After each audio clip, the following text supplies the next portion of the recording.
तुम्ही कधी अशा एखाद्या गावाबद्दल ऐकलं आहे का, जिथे सूर्य मावळताच दाट शांतता पसरते, जिथे संध्याकाळ होताच लोक आपापली दारं घट्ट बंद करून घेतात, जणू कधी न ऐकलेल्या पण सर्वांच्या मनात खोलवर बसलेल्या भीतीपासून ते घाबरत असावेत.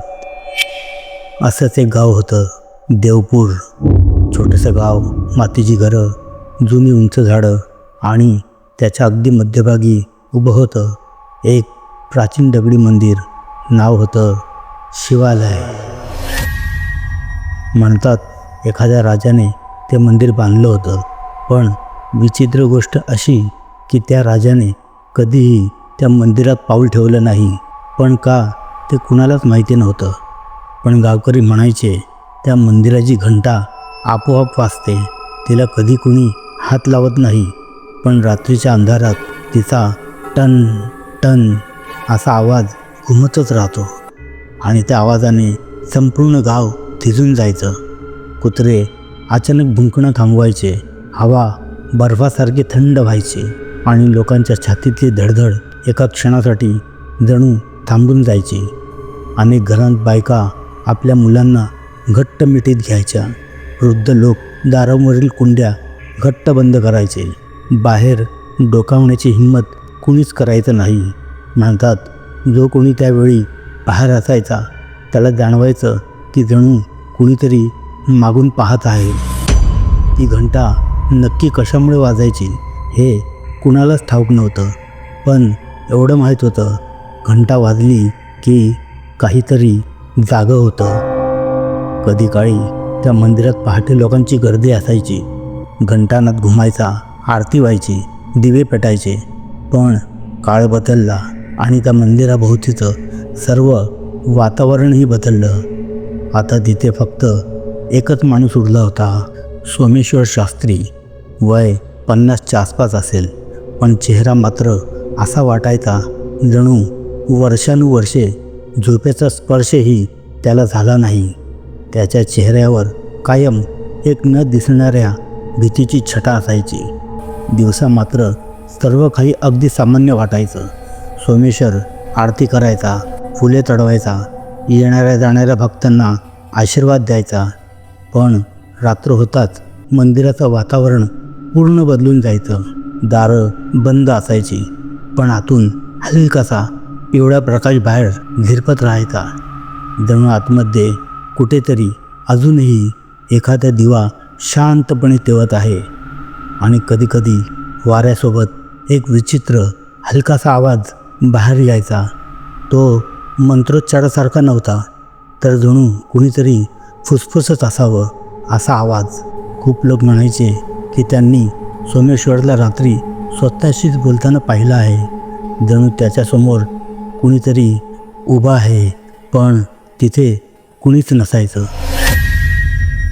गावातील बायका पुटपुटत म्हणायच्या, रात्री मंदिरात जाऊ नका, तिथे आता देव राहत नाहीत. म्हणतात सोमेश्वरचे वडीलही ह्याच मंदिराचे पुजारी होते. अत्यंत श्रद्धाळू, शांत आणि देवभक्त माणूस. प्रत्येक संध्याकाळी जेव्हा ते मंदिराची घंटा वाजवायचे तेव्हा पूर्ण गाव गोळा व्हायचा. हवेमध्ये भक्तीचा सुवास पसरायचा. पण एका रात्री सगळं काही अचानक शांत झालं. ना घंटीचा आवाज, ना पावलांचा आवाज, ना कुठलंही चिन्ह. पहाटे जेव्हा गावकरी मंदिरात पोहोचले तेव्हा दार उघडं होतं. दिवे अजूनही मंदपणे तेवत होते, पण आत कुणीच नव्हतं. त्या रात्रीनंतर मंदिराची हवा बदलली. तेथील भक्ती नाहीशी झाली आणि तिची जागा भीतीने घेतली. जेव्हा जेव्हा वारा व्हायचा, घंटा आपोआप हलायची, कुणीही स्पर्श न करता. लोक म्हणायचे तो गेला नाही, तो आजही इथेच आहे. गावकऱ्यांनी सोमेश्वरला किती वेळा सांगितलं, अरे भाऊ, हे मंदिर सोडून दे, आता ही जागा पवित्र राहिली नव्हती.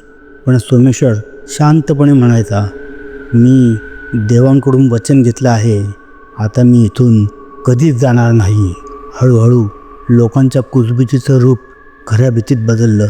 कोणी म्हणायचं, अरे आता तो भगवंताची नाही, कुठल्या तरी काळ्या शक्तीची पूजा करतो. गावकरी मंदिराजवळून जातानाही आपली पावलं जलद गतीने टाकायचे आणि संध्याकाळ होताच त्यांच्या चेहऱ्याचा रंग उडायचा. पूर्ण अंधार पसरला की मंदिराच्या भिंतीमधून जणू कुणी हळू आवाजात फुसफुसत असल्यासारखं वाटायचं. त्यावेळी ना कोणी मागे वळून पाहायचं, ना श्वास घेण्याचीही हिंमत करायचा. सगळे घरात पळस शिरायचे, जणू स्वतः भीतीच त्यांच्या मागे धावत येत असावी. आणि मग आली ती अमावस्येची रात्र. गाव एका अदृश्य भीतीने आकसून गेला होता. हवासुद्धा स्थिर जड वाटत होती. त्याच रात्री गावातील एक किशोर दामू मंदिराच्या मागच्या पायवाटाने घरी जात होता. पण अचानक त्याला आतून काही ऐकू आलं. तो मंत्रासारखा आवाज होता, पण त्यात काहीतरी चुकीचं, अस्वाभाविक होतं. ती भाषा संस्कृत नव्हती. तो आवाज जणू कोणाच्या घशाच्या आतून रेंगाळत बाहेर येत असल्यासारखं वाटत होता. दामूचे पाय जागेवर थिजले, हृदय जोरजोरात धडधडू लागलं. त्यांनी मंदिराच्या भिंतीतील एका छोट्याशा फटीतून आत डोकावून पाहिलं आणि जे त्याने पाहिलं ते तो आयुष्यभर विसरू शकला नाही. सोमेश्वर दिव्यांभोवती काहीतरी टाकत होता, कोणता तरी लालसर द्रव जो जमिनीवर सावकाश पसरत होता. त्या तांत्रिक यंत्राच्या मध्यभागी कोणतीच मूर्ती नव्हती, फक्त एक काळी सावली जी स्वतःहून हलत होती, जणू ती जिवंत असावी. दामूचा चेहरा फटकन पांढरा पडला. त्याच्या हृदयाचे ठोके वाढले. तो मागे सरकला, पण त्याचे पाय थरथरत होते. आणि अचानक मंदिराच्या आतून एक फुसफुसणारा आवाज आला, कोण आहे तिथे? दामूने मागे वळूनही पाहिलं नाही. तो चिंगाट पडत सुटला. कधी पडला, कधी उठला, तरी पळतच राहिला आणि कसाबसा घरी पोचला. त्याने सगळ्यांना सांगितलं, मी पाहिलं. सोमेश्वर काहीतरी वेगळंच करत होते, खूप विचित्र. पण गावकरी हसू लागले.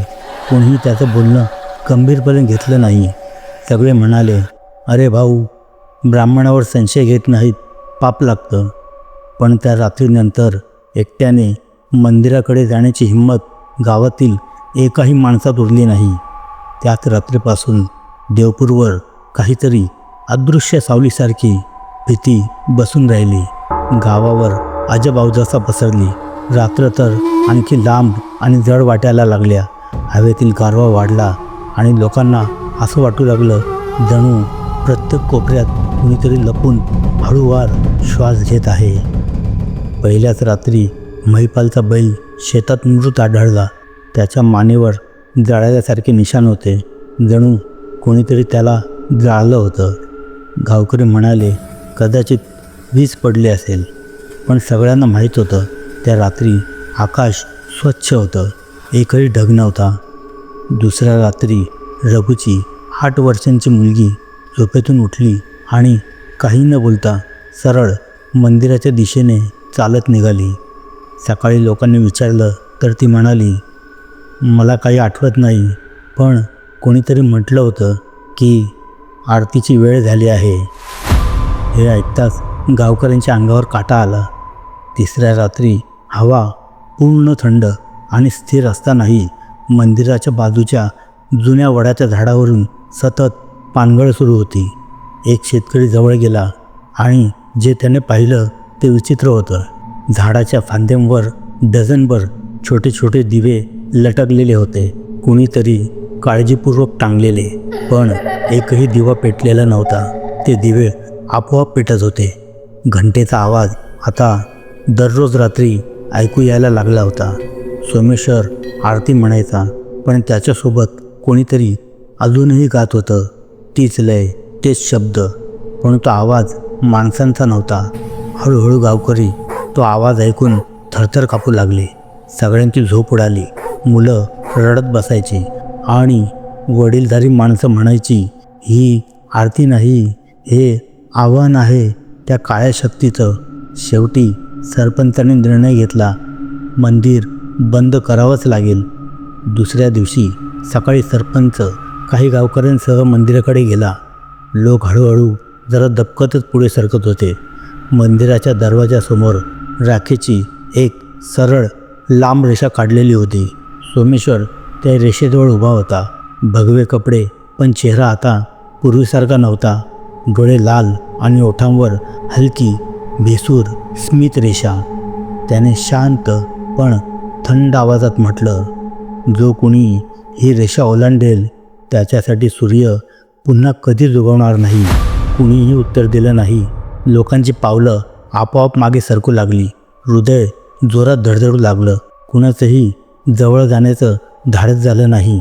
सगळ्यांच्या चेहऱ्यावर एकच गोष्ट दिसत होती, भीती. अशी भीती की जी डोळ्यात नाही तर आत्म्यापर्यंत उतरली होती. काही दिवस सरले, पण गावातील शांतता आणखी जड दडपणारी झाली. आणि मग हळूहळू मृत्यूचं साम्राज्य सुरू झालं. पहिले प्राणी, नंतर माणसं. प्रत्येक मृतदेहावर एकच निशाण, गळ्यावर जळल्यासारखी खूण. जणू कोणीतरी धगधगता हात तिथे दाबून धरला होता आणि परत काढलाच नव्हता. रात्र पूर्ण काळोखी होती. ना चंद्र ना हवा, फक्त दुरून येणारा तोच आवाज, जणू कुणाला हाक मारत होता. गावातील 4 जण, महिपाल, दामू, रघु आणि अजून 1 जण, कंपणाऱ्या हातात मशाली धरून मंदिराच्या दिशेने निघाले. कुणीतरी म्हणाला, आज काहीही झालं तरी हे प्रकरण संपूर्णच राहू. पण त्यांच्या पावलांत आत्मविश्वास नव्हता. सगळ्यांना माहीत होतं, हा रस्ता कदाचित परत येण्याचा नाही. जसा त्यांनी मंदिराचा दरवाजा उघडला, आतून येणाऱ्या थंडगार वाऱ्याने मशाली थरथरल्या. जमिनीवर राखेने काढलेले विचित्र त्रिकोण दिसत होते, ज्यांतून हलकी गरम वाफ वर येत होती. त्यांच्या मध्यभागी सोमेश्वर बसलेला होता. डोळे बंद, ओठ हलत होते, जणू कुणाला बोलावत होता, जो तिथे नव्हताही आणि तरीही होता. महिपाल थरथरत्या आवाजात ओरडला, सोमेश्वर, हे काय काळेबेरे करताय तुम्ही? सोमेश्वरने हळू डोकं वर उचललं. त्याच्या डोळ्यांत आता पांढरं काहीच उरलं नव्हतं, फक्त गडद दाट काळोख. आणि त्या काळोखात जणू काहीतरी हलत होतं. तो मंद भेसूर असला आणि म्हणाला, तुम्ही ज्याला काळोख म्हणता, मी आता त्याचाच पुजारी आहे. प्रकाश तर खूपच आधी मरून गेला आहे. हे शब्द त्याच्या ओठातून बाहेर पडताच मंदिरातील सगळ्या घंटा एकाच वेळी खणाणल्या.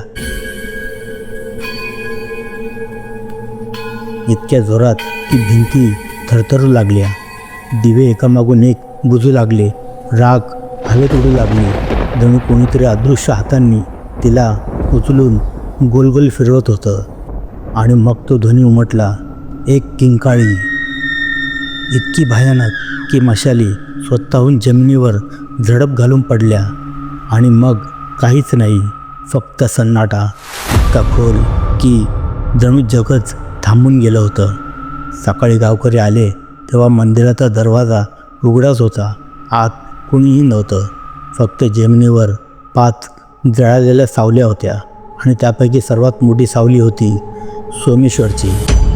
कहाणी अशी आहे की आजही अमावस्येच्या रात्री मंदिराची घंटा आपोआप वाजते आणि हवेत तीच भयानक किंकाळी दुमदुमते. आवाज हलका पण इतका भयानक की हाडही गोठून जातील. गावकरी भीतीने सगळं काही सोडून पळाले. शेती, घरं, जनावरे सगळं तिथेच राहिलं. मंदिराभोवती असा सन्नाटा पसरला जो आजपर्यंत कधीच तुटला नाही. वर्षे गेली. देवपूर गाव आता नकाशावरच फक्त एक धुसर नाव उरलं. लोक त्या दिशेकडे पाहायलाही तयार नव्हते. मंदिराचं नाव घेणं तर दूरच राहिलं. पण 1970च्या एका सकाळी शहरातून काही अधिकारी आले. हातात नकाशे, मनात कुतूहल आणि हृदयात भीतीचा किंचितही ठसा नाही. ते म्हणाले, पुरातन मंदिर आहे, खाली काही ऐतिहासिक वस्तू लपलेल्या असतील. गावातील वृद्धांनी खूप समजावलं, जे झोपलं आहे त्याला छेडू नका. पण ते हसले. सूचना दुर्लक्षित झाल्या आणि खोदकाम सुरू झालं. पहिली माती, मग दगड आणि मग खालून आली एक विचित्र पोकळ गुंज. जणू जमीनच श्वास घेत होती.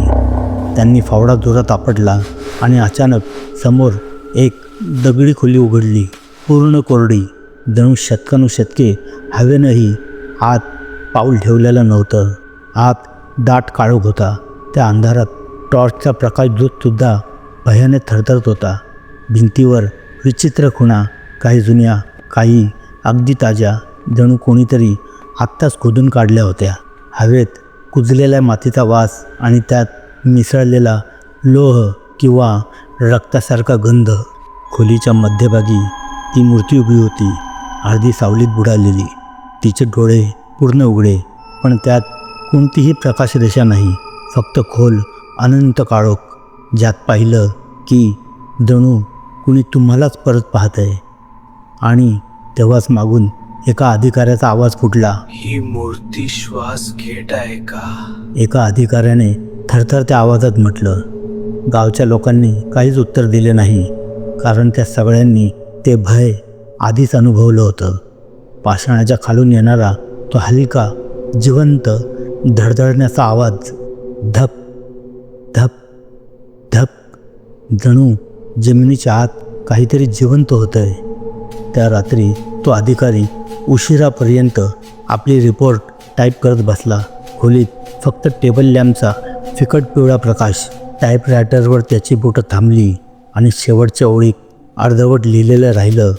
बंद पडलेल्या मंदिरातील काळी सावली. यानंतर टाईपरायटर स्वतःच चालू झाला.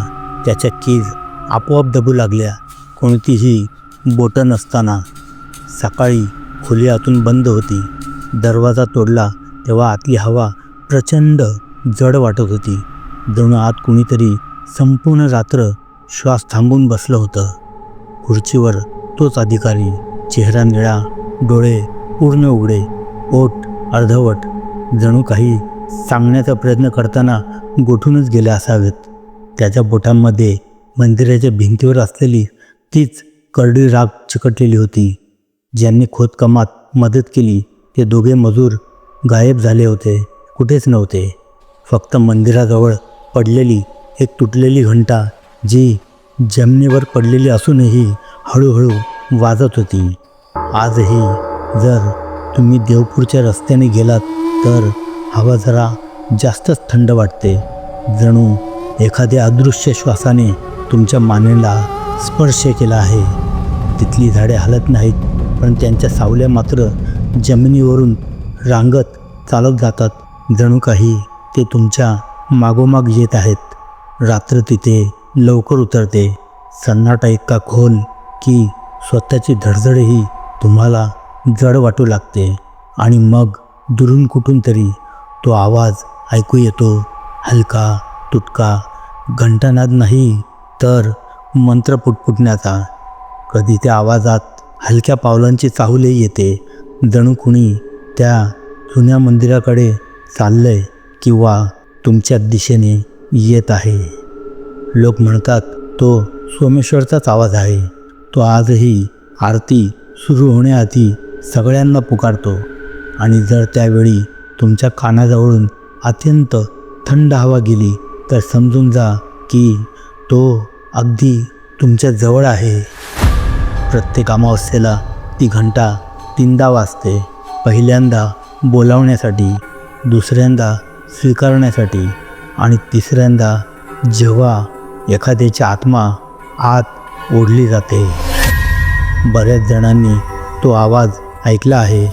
काहींनी त्या दिशेला पाहायची चूकही केली आणि म्हणतात ज्याने मागे वळून पाहिलं त्याला उद्याचा सूर्योदय कधीच दिसला नाही.